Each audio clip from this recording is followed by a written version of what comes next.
This is Chatter Sketch. I'm Sarah Mansinga, here to tell you a story and draw you a picture.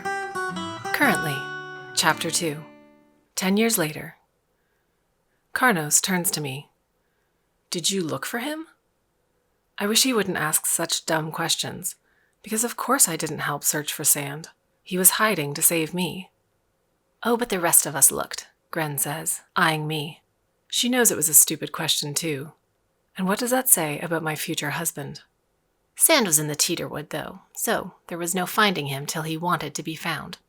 We searched through the whole night, and the ocean kept rising up and up, closer and closer. Finally, Bessel gave in, and she and Trenet adopted Nerene. As soon as it was all official, little Sand came strolling out of those dry bark trees. I'll never forget the way he was grinning, like a bubble fox who'd caught a mudhopper. Bessel whipped him, of course, but our Nerene was safe. Well, good, Carnos nods. And I think he's approving of the adoption, not the whipping. But with his blank expression, it's hard to be sure. I don't understand, though, he continues. What does that story have to do with our wedding? Gren manages not to roll her eyes or cluck her tongue, but she does strum her fingers on the stone she's grinding dried beetles on. How about this? Here's a simpler version. Nerene was adopted by the O'Lyns so she could shelter in Versailles. And even though she's always lived with me, the O'Lyns will have to present her for marriage at the city gates. The Greystraps will expect that. Carnos's brow is still crumpled in confusion, and I try not to be frustrated. I've always known that his many good qualities, kindness, bravery, and honesty, come with a certain simplicity. Bessel hates Nerene, of course, Gren explains further, but she'll cooperate. Carnos turns to where I'm sitting in the shadow of a kelp tree, giving myself blisters as I pluck drowned beans out of their tough hulls. I don't see how anyone could hate you, he says. As sweet as that is, I nearly say, just think about it for a moment. But I hold my sharp words in. If Carnos did think about it, though, he'd know that I counted as Bessel's second child. Therefore, she was forced to have the procedure and could never carry a baby again. I know that woman, and I don't trust her, Carnos's mother, Atanda, says. She's sitting beside me, also in the shade. The Kalenose family is from faraway Riversbourne, but they arrived in Saltpool yesterday so they could travel up the mountain with us. Atanda looks a lot like Carnos, with wide shoulders, thick eyebrows, and dense hair. She makes a heavy, disapproving sound as she tightens a neat red stitch on our wedding gift, a thickly woven sea cotton blanket. Oh, don't worry. Bessel will cooperate. Gren dumps powdered beetle shell into a bowl. She won't risk getting herself in trouble. Besides, Gren smiles at me. Since your Carnos is taking our Nerene off to live in Riversbourne, I'm sure Bessel will do everything she can to help. And what Gren doesn't say is that the true reason Bessel wants me gone is that she surely suspects how much I mean to her son. But what does Sand think of my betrothal? I have no idea. I haven't seen him since last tide, for he's been working at the motorliner track house. If only I could marry him. But because of his childhood stunt to save my life, as far as the city priests are concerned, he's my brother.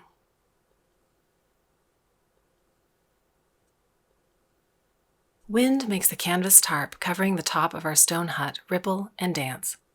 We've already removed our kelpwood roof, shutters, and door, just like we do every tide, so we can use the wood to build wagons. Usually I enjoy these final nights in our partly unmade home, so long as it doesn't rain. The night air flows more freely around our sleeping mats, and I like how the soft, leafy shadows meet and part on the canvas overhead. Tonight, though, I just can't seem to fall asleep. In the morning we'll say goodbye to our village for the winter, and begin the difficult journey up the mountain. And when we reach the city gates, I'll be married to Carnos. I was hoping I'd see Sand before we left. I want to let him know why I'm getting married, and it seems crueler somehow if he doesn't know about my wedding until after it's over. But he hasn't returned from the track house yet. And when I walked over to his parents' hut this morning, Bessel told me that he probably wouldn't be traveling to Versailles with the rest of us. He'd be riding on the motorliner. Believe me, I'm not happy about it either, she said. We need his help pulling our wagon, but apparently there are still some final shipments coming in. As if I care about the uppy harvest. So here I am, lying on my sleeping mat, wide awake. It doesn't help that Atanda is snoring and sprawled between Gren and me. And it doesn't help that I just keep thinking about everything. It's like my mind is running in wild circles. More time passes, at least an hour, and still not tired, I get up. Quietly slipping out of our hut, I creep past the Kaelnos wagon, which is piled high with their belongings. Carnos and his brother Marl sleep beneath it, and they don't stir as I tiptoe by. Just as softly, I creep through our village, built on the sloping banks of Coral Lake, and I soon enter the kelp forest. Thankfully, both moons are also awake, so there is plenty of light.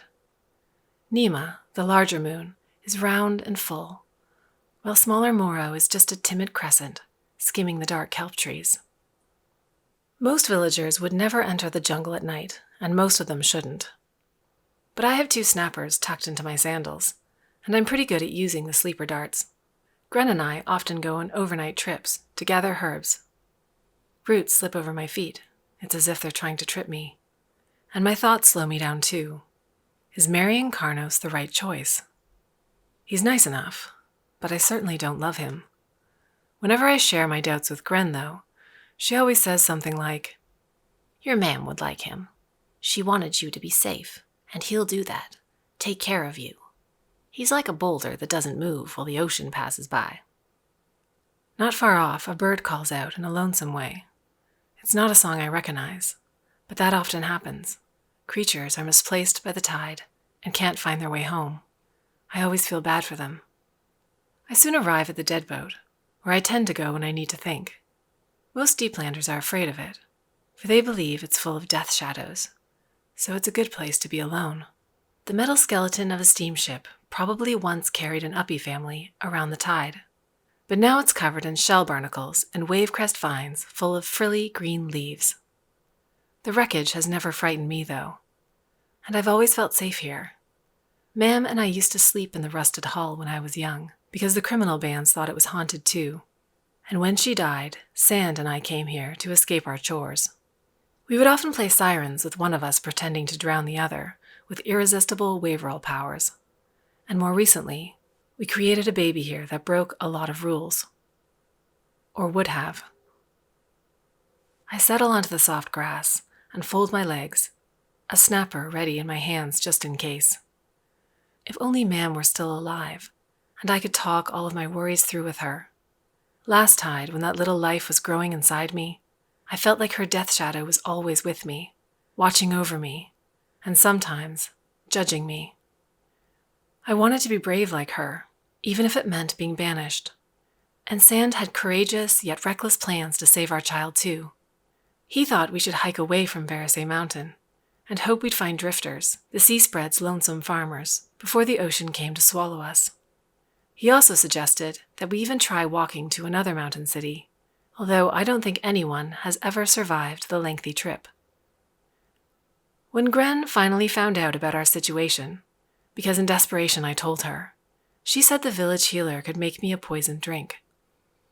"It will make you sick for a sun edge, very sick, but the infant will leave you." And that was tempting too. The 3 god priests would never need to know. No one in the village would need to know. Sand would be safe. I'd be safe. And we'd have a second chance. The leaves rustle. I lift my snapper, stretch back the resin, and I'm about to send a dart flying into the shadows when a person steps out of the trees. It's Sand. Really Sand. "You weren't at Gren's," he tells me. "I thought I might find you here." And then together we say, "I couldn't sleep." And it feels silly to speak in unison. So childish. I leap up and race across the grass to hug him, forgetting my unhappy news for a moment. But maybe he already knows. "Bessel said you'd be riding the motorliner to Verisay." "I thought so," Sand says. "But they had enough help already. I wanted to see you when I arrived in Saltpool this afternoon, but Mam put me to work right away." He holds on to me tightly and seems bigger and stronger than I remember, surely because of hauling so many crates at the track house. But he doesn't kiss me, so he must know I plan to marry Carnos. Bessel probably told him. I pull away. "Let me explain." I can't read his expression. He doesn't look angry, which is confusing. So feeling bewildered, I stumble through my reasoning. You and I obviously can't get married. I'm listed with your family in the city records. And I'm of age now, and Karnos is a good match. But that's not just it. After what happened between us, we need to make sure that never happens again. And you're smiling. Why are you smiling? It makes me angry, actually, because none of this is funny. I'm all knotted up inside. Sand's smile widens. Neri, you don't have to marry Karnos Kalenose. He says my betrothed's name in a deep voice and does an impression of Karnos looking off suddenly as if spotting a long-tailed deer. Sand. I step away from him, not in the mood to be teased. What I mean is, he continues, I have a plan, a way for us to leave Versailles. Leave. I frown, wondering if he'll try to convince me to search for drifter boats again. But Sand flashes an even brighter and more cheerful smile. I've made some uppy friends at the track house, and I've learned a lot about the sea spread.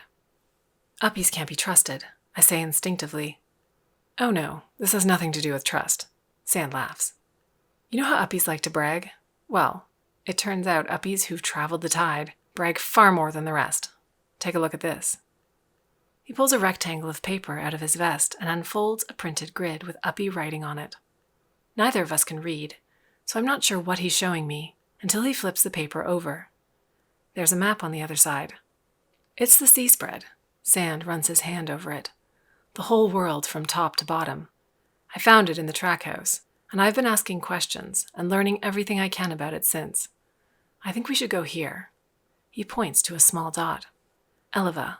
It's not close, but from everything I hear, we'll be happy. All sorts of people live there. There aren't many rules, and it's supposed to be peaceful and beautiful. It's like Sand's a child again, ready to hide in the teeterwood to make sure he gets his way. But traveling's not... Just hear me out. Sand points to another dot. You've heard of Beth, right? The closest city current ways? They aren't nice to their deeplanders, but the priests aren't allowed to punish anyone either. There's a king there instead of a chancellor, and a different set of laws. All the mountain cities are different, and we can explore them all. We just need passbooks and some courage, and we'll be free. He makes it sound so easy, but deeplanders in Versailles aren't allowed to travel the tide. Sand tucks the map back into his vest and wraps an arm around me. Come on, pretty Neri, run away with me. Then he kisses me on the mouth, and I let him. Because fathoms, I've missed him.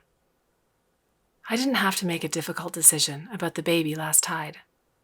Before I chose between banishment with an infant or a poison that would empty my insides, and before my stomach was too big to hide, I started to bleed. The baby seemed to know it wasn't welcome, and while I cried in Grandtia's arms, it left me. She left me, all on her own. This tide I have to make a decision, though, and even though I adore Sand and would much rather marry him, I also know how dangerous running away is. My mother broke Versailles' laws, and the city didn't hesitate to punish her. Despite my feelings, I have to be a boulder that won't move while the ocean passes by. I'm marrying Karnos. I step away from Sand. I'm sorry. He frowns. Do you really want to live your whole life with that amphib? Wouldn't you rather take a risk with me? He holds out the map again and points to a different dot. See that tiny mark? That's Versailles. He then lifts his hand to the mountain looming over us.